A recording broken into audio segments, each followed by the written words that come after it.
I denne her video vil jeg vise, hvordan man sætter sin Windows Live Mail op til Gmail.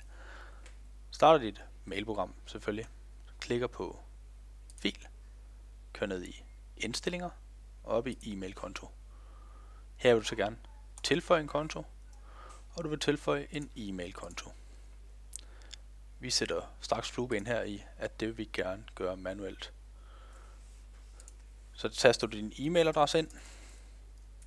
Min hedder kenneth@nytop.dk. Du taster din kode ind.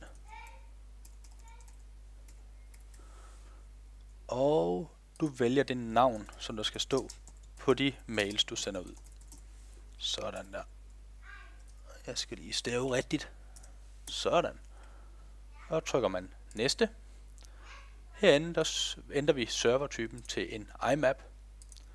Og posten eller serveren til indgående det er imap.gmail.com. Og portnummeret her det er meget vigtigt. Det hedder 993.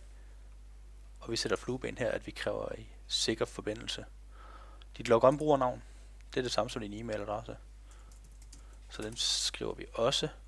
Serveren til udgående post, den hedder smtp.gmail.com. Den kører på en port, der hedder 465. Den kræver også en sikker forbindelse, og den kræver en godkendelse.